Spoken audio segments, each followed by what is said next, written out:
আসসালামু আলাইকুম আমার প্রিয় আপুরা, তোমরা কেমন আছো? আশা করতেছি ভালোই আছো। আলহামদুলিল্লাহ, তোমাদের দোয়া এবং আল্লাহর অশেষ রহমতে আমি সুস্থ এবং ভালো আছি। নাজনীন ব্লগ চ্যানেলে আরো একটা নতুন ভিডিওর সাথে তোমাদের সবাইকে স্বাগত জানাইতেছি। আশা করতেছি আজকের ভিডিওটা তোমাদের কাছে ভালো লাগবে। যদি ভালো লাগে প্লিজ একটা লাইক দিয়ে আমার পুরো ভিডিওটার পাশেই থেকো। সকাল সকাল তোমাদের সাথে নিয়ে ভিডিওটা শুরু করে দিলাম। দেখো, সকালে উঠে বাইরের ভিউটা একটু দেখালাম তোমাদেরকে। আর বাইরে কিন্তু অনেক সুন্দর লাগতেছে, কারণ একদম সূর্যটা খালি উঠছে আর একটু একটু রোদ উঠছে, আর একদম ফ্রেশনেস একটা ভাব, এত ভালো লাগে সকালটা। আসলে সকালটা কিন্তু আসলে দেখতে অনেক সৌন্দর্যময় একটা সময়। তো যাই হোক, সকালের খাবারের জন্য দেখো আমি রুটি ভাজতেছি, আর তোমাদের দাদা ভাই এখনও ঘুম থেকে উঠে নাই, তো আমার জন্য 2টা রুটি ভেজে নিতেছি। আমি চা খাবো। আর আমার রুটিগুলা মাশাআল্লাহ এত সফট হয় কি বলবো। তো আমার এই রুটির প্রশংসা কিন্তু আমার কিছু ভিউয়ার্সরা আর কি আপুরা আমাকে করে, যে তুমি এত সুন্দর করে কিভাবে রুটি বানাও, আর কি এত সুন্দর লাগে দেখতে। আসলে খেতেও কিন্তু ভীষণ মজা হয়, কারণ একদম সফট হয়। আর হালকা তেল দিয়ে ভাজি, যে আমি একটু রিফাইন দিয়ে কিন্তু ভাজি, আর একদম বলক তোলা গরম পানি দিয়ে কিন্তু আমি আটাটা ছানি। তো যার জন্য কিন্তু আমার রুটিগুলো এত সফট হয় আর খেতেও কিন্তু ভালো লাগে। তো তোমরাও এইভাবে আটা ছেনে রুটি বানিয়ে তারপর হালকা রিফাইন দিয়ে ভেজে খেয়ে দেখো, অনেক মজা হবে। সেম টু সেম আমারটার মতোই হবে। আমার আটার কিন্তু কোনো নাম নাই প্যাকেটের। তো আমাকে অনেক আপুরাই জিজ্ঞাসা করে যে আপু তুমি কোন আটা খাও। আসলে আটার কোনো নামই নাই, খোলা আটাই আনে আমার হাজব্যান্ড। তো এটা হলো গমের আটা, যে হয় ওইটা গমের গুঁড়া। তো ওই আটাটাই আনে, বাজারে কিনে পাওয়া যায়। যে আসলে আমি এইভাবে বানাই, তার জন্য হয়তো এত সফট হয়। আর আমার মাও বাড়িতে কিন্তু রুটি বানিয়ে দেয় আমার আব্বুকে। আমার আব্বুর হলো সুগার, তার জন্য কিন্তু রাতে রুটি খায়। তো আমি দেখি আমার মা যে রুটিগুলা বানায় এরকম কিন্তু হয় না, আর কি গরম পানি দিয়ে ছানে, তারপরেও কেন জানি না এরকম হয় না। আর আমার রুটিগুলা কেমন করে জানি এরকম হয়, আমি বুঝতেই পারি না। তো যাই হোক, 2টা রুটি ভেজে রেখে দিয়ে তারপরে দেখো কয়েকটা বাসন ছিল, বাসনগুলো ধুয়ে নিতেছি। আর জিনিসপত্র কয়েকটা ছিল, ওগুলো মুছে নিলাম আগে, একটু ক্লিন করে নিলাম। তো ক্লিন করে এগুলা ধুয়ে পাইগুলো একদম মুছা টুছে রেখে তারপরে আমি চাটা খাবো। আসলে এরকম লেতরা টেতরা রেখে আমার খাবার কিন্তু ভিতরে ঢুকবে না। আমার সব কিছু পরিষ্কার করে রেখে তারপরে খেতে বসলে কেমন যেন একটা মনের মধ্যে আলাদা একটা শান্তি লাগে, তো ভালো লাগে। তার জন্য কিন্তু আমি সব কাজকর্ম শেষ করে তারপরে খাবারটা খাই। আর খাবারকে যদি শান্তি না পাই তাহলে খাবারটা খাওয়ার কোনো মানেই হয় না।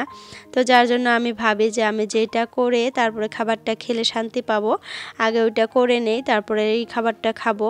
খাবারটা যতই টেস্ট হোক আমার কাছে, আসলে আমার যদি চারপাশে কাজ থাকে অনেক, দেখা যায় যে এলোমেলো হয়ে আছে, তাহলে কিন্তু আমি খাবারটা খেয়ে একদমই শান্তি পাবো না। আমার মনে হবে যে এগুলো সাফা করে তারপরে খেলেই হয়তো আমার কাছে ভালো লাগবে। তো যার জন্য দেখো রুটি ভেজে রেখে দিয়ে আগে কাজকর্মগুলো গুছিয়ে নিলাম। ওয়াশিং মেশিনের উপরে যে কয়েকটা ট্যামা ছিল ওগুলা মুছে নিলাম, 2-1টা বাসন ছিল ওগুলাও ধুয়ে নিলাম। তারপরে ফ্রিজের উপরে যে কয়েকটা ট্যামা ছিল ওগুলাও ধুয়ে তারপরে দেখো চাটা খেয়ে নিলাম। আর আমি কিন্তু তোমাদেরকে দেখাইছিলাম যে রুটিটা দেখো কত সফট হয়েছে, হয়তো তোমরা দেখলে বুঝতে পারবা, অনেক সফট হয়েছিল কিন্তু।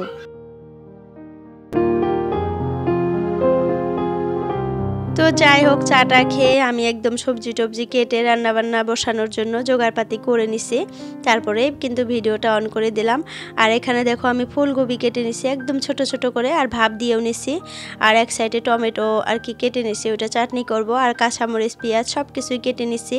তো আজকে ফুলকপি ভাজি করব। তো সকালে উঠে না আগে তোমাদের দাদাভাইকে জিজ্ঞাসা করলাম যে আজকে কী রান্না করব। তো বলতেছে যে ডাল ভাজি এগুলাই করো, কারণ মাছ নাই, একটু মাংস আছে ফ্রিজে, মাটন আছে, কিন্তু আজকে রান্না করব না, কালকে আমার ভাই আসবে গুয়াহাটি থেকে, তারপরে রান্না করব। তো তোমাদের দাদাভাইকে বললাম যে ও কালকে আসবে ভাই, তাহলে কালকেই রান্না করি মাংসটুকু, আর আজকে তাহলে ডাল ভাজি আমরা খেয়ে নিই। তো বললো যে এখন ডাল ভাজি রান্না করো, রাতে আমি মাছ নিয়ে আসবো, মাছ রান্না করবা, তো এখন ডাল ভাজি এটা ওটা করে নাও। তো দেখো একটু করে ডাল বানিয়ে নিব, ডালটা প্রেসারে ছিটি মেরে নিচ্ছি। আর এখানে আমি ফুলকপিটা বসিয়ে দিলাম, আর এই পাশে দেখো টমেটো চাটনিটাও করে নেব। আর আজকে কিন্তু আমি সব রান্না রান্না বান্না করে সব কাজকর্ম করে এক জায়গায় যাব ঘুরতে। আর কি ঘুরতে না বলতে গেলে আমার দায়িত্ব আর কি, যেতেই হবে, উপায় নাই। তো আসলে একা সংসারে কিন্তু সব কিছু সামলাইতে অনেক কষ্ট হয়। দেখো মেয়েটাকে নিয়ে সংসারের সমস্ত কাজ গুছিয়ে রেখে তারপরে আবার মানে দায়িত্ব পালন করার জন্য বাইরে যেতে হবে আমাকে, না গেলে হবেই না, মানে প্যারেন্টস যেতে হবে। তো যার জন্য আমি যাব, তো টুকটাক ভিডিও করে তোমাদের সাথে আমি শেয়ার করব। আমার ছেলের স্কুলে যাব, আর আমার ছেলের স্কুলে আজকে হলো মেলা আছে, তার মানে মিশন মেলা। তো স্কুলের নাম কিন্তু মিশন, তো মেলা দিছে, তো স্কুল মানে মেলাটার নাম দিয়ে দিছে মিশন মেলা। তো যাই হোক তোমাদের সাথেও শেয়ার করব স্কুলে কী রকম মেলা হয়, কেমন ধরনের মেলা হয়, আর কি কি থাকে সেই মেলায়। তো সব কিছুই কিন্তু আজকে তোমাদের সাথে আমি শেয়ার করব। তো ভিডিওটা স্কিপ না করে সম্পূর্ণ ভিডিওটা দেখার চেষ্টা করো, তাহলে কিন্তু অনেক ভালো লাগবে। তো এই যে বিছানা চাদরটা যে দেখতেছো, কালকা রাতে তোমাদের দাদাভাই বঙ্গাইগাঁও গেছিল ঘোরার জন্য। তো সেখান থেকে মেয়ের জন্য একটা সোয়েটার আর এই বিছানার চাদরটা কিনে নিয়ে আসছে। তো আয়শা বলতেছে অনেক ভালো একটা চাদর নিয়ে আসছি, মাত্র 500 টাকা নিছে। তো তারপরে প্যাকেট থেকে খুলে আমি দেখতেছি 200 টাকা দামের চাদরটা 500 টাকা দিয়ে ধরিয়ে দিছে এনার হাতে। তো আমি বলতেছি তুমি তো ঠকে গেছো। তো তখন মনটা একটু খারাপ করলো, আর কি মনটা খারাপ করলো আমি বুঝতে পারতেছি, কিন্তু তারপরেও হাসতেছে, বলতেছে যে না কি হবে, ভালোই আছে, অতটাও খারাপ না, মানে নিজে নিজে আর কি সান্ত্বনা দিতেছে। তারপর আমি বললাম যে না এগুলো চাদর হলো এই যে সিল্কের যে চাদরগুলো হয়, এই যে আমার যে চাদরটা পাড়া আছে এই চাদরগুলো, এটা কিন্তু কটনের চাদর না। আসলে কটনের চাদরগুলো কিন্তু অনেক দামি হয়, দাম একটু বেশি নেয়, 1000 টাকা 1200 টাকা এরকম করে নেয়, যেহেতু ওভার সাইজ একদম বড় সাইজের মানে চাদরগুলা, তো যার জন্য কিন্তু একটু প্রাইসটাও বেশি নেয়। তো যাই হোক ধুয়ে দিলাম, ধুয়ে শুকিয়ে দিলাম। তো তোমাদের দাদাভাই রাতে বলছিল যে মেশিনে দিয়ে দিও, তারপর ধোয়া হলে একটু পেরে দেখো তো বিছানায় কেমন হয়। তো 2টা বালিশের ওয়ার আছে, আর বিছানার চাদরটা অতটাও বড় না, তো 500 টাকা বলে নিছে। আর মেয়ের জন্য একটা সোয়েটার আনছে, সোয়েটার তো না স্পটিংয়ের মতো ফুল হাতা, যেহেতু একটু একটু ঠান্ডা পড়ছে তার জন্য আমি বলছিলাম যে একটা নিয়ে এসো। এই তো দেখো সংসারের সব কাজকর্ম গুছিয়ে তারপরে চলে আসলাম স্কুলে। আর আজকে বাড়ির কাজকর্ম অতটা দেখাই নাই, তোমাদের সাথে শেয়ার করি নাই, কারণ এই যে স্কুলের ভিডিও একটু তোমাদের সাথে শেয়ার করব যে তার জন্য। তো দেখো ফার্স্টেই চলে আসছি একদম স্টেজে, আর মানে গেটের ভিতরে ঢুকেই স্টেজে চলে আসছি। তারপরে আমার মনে হয়েছে যে একটু ভিডিও করি, আপুদের সাথে শেয়ার করব। তো এখানে দেখো আমার মেয়ে এসে কি করতেছে বলো তো, এই যে বেলুনগুলো যে ঝুলিয়ে রাখছে, মানে একটু সাজিয়ে রাখছে, ওর এই বেলুনগুলো চোখে পড়ে গেছে, এটা এখন লাগবে, মানে অনেক কান্নাকাটি করতেছে, এটা খুলে দিতে বলতেছে। তো আমরা তো খুলে দিতেছি না, কারণ এটা সাজিয়ে রাখছে, হয়তো টিচাররা দেখলে একটু বকাবকিও করতে পারে যদি বড় মানুষে আর কি হাত দেয়। তো এটা তো বাচ্চা, আমার মেয়ে তো ছোট মানুষ, তো ও হাত দিলে হয়তো কিছু বলবে না, তো যার জন্য আমি হাত দিতেছি না। ওই দেখো মানে হাতাতে হাতাতে একদম ওখান থেকে মানে মানে নিয়ে আসছে হাতের মধ্যে।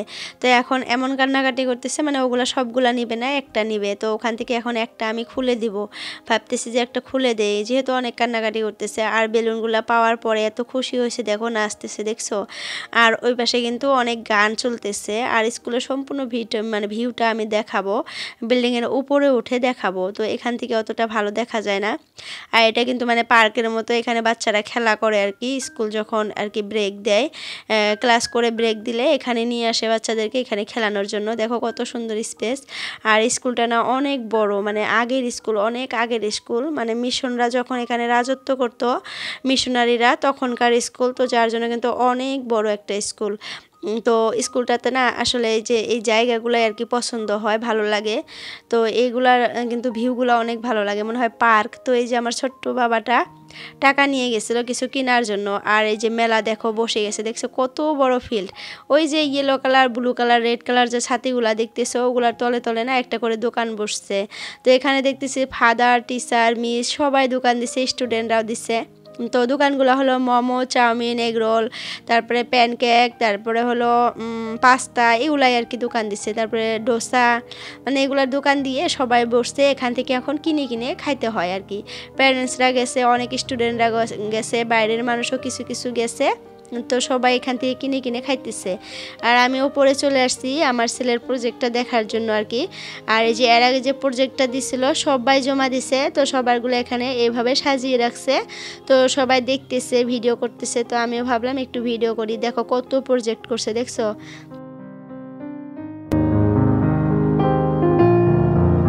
তো এটা ছিল সায়েন্স অ্যাক্টিভিটিসের আর কি প্রজেক্ট। তো 1 থেকে একদম 11-12 পর্যন্ত আর কি এই প্রজেক্টটা দিছিল, মানে যার যার আর কি ক্লাস অনুযায়ী মানে ভাবে দিছে। তো ছোট বাচ্চাদের একটু নর্মালি দিছে, আর বড় বাচ্চাগুলার একটু বড় বড় সাইজের দিছে, আর বড় বাচ্চাগুলার উপরে। তো ওটা আমি ভিডিও করি নাই, ওগুলো একদম সায়েন্সের বিষয়ে কীরকম জানি, আমি বুঝিও না অতটা। তো এইগুলা দেখতে একটু ভালো লাগছিল আমার কাছে, তার জন্য ভিডিও করলাম। আর এটা জিশানের আর কি ফ্রেন্ডে বানাইছে, অনেক সুন্দর হয়েছে এটা। আর ওর মা আর কি দুইজন মিলে বানাইছে, দুইটা প্যারেন্টস মিলে বানাইছে, অনেক সুন্দর হয়েছে। তো আমারটা কিন্তু আমি একা একাই বানাইছি, আর আমার একটা ছোট্ট মেয়ে আছে, যেহেতু তাকে ধরার মানুষ নাই, তো অনেক কষ্ট করে কিন্তু আমি বানিয়ে দিছিলাম। তো তারপরেও দেখলাম যে এখানে সাজিয়ে রাখছে, দেখে অনেক ভালো লাগলো যে যাই হোক আমার ছেলেরটাও সাজিয়ে রাখছে। ফার্স্টে তো আমি খুঁজছিলাম যে কই আমার ছেলেরটা তো কোনো জায়গায় দেখতেছি না, তারপরে খুঁজতে খুঁজতে খুঁজতে খুঁজতে গিয়ে দেখি না আছে, আমার ছেলেরটাও দিছে, সাজিয়ে রাখছে। তো দেখে অনেক ভালো লাগলো যে যাই হোক আমার কষ্টের ফলটা হয়তো পেলাম, সাজিয়ে রাখছে যে, এটাই অনেক অনেক ভালো লাগলো দেখে। তো এখানে দেখতেছি যার যার প্রজেক্টগুলা সে নিয়ে নিয়ে দাঁড়িয়ে আছে এই যে, আর বলতেছে এগুলা কিন্তু একটু বড় বাচ্চাদের 9-10 এগুলার, মানে 8-9-10 এর একটু বড় বাচ্চাদের দেখো কেমন সায়েন্সের বিষয়ে। আর ছোট বাচ্চাগুলোর আর কি যেমন ধরো ডে নাইট, তারপরে প্লান্ট অ্যান্ড অ্যানিমেলস, তারপরে আরও অনেক কিছু আছে, প্লান্টসের বিষয়ে, তারপরে বডি পার্টস এগুলার বিষয়ে আর কি দিছে।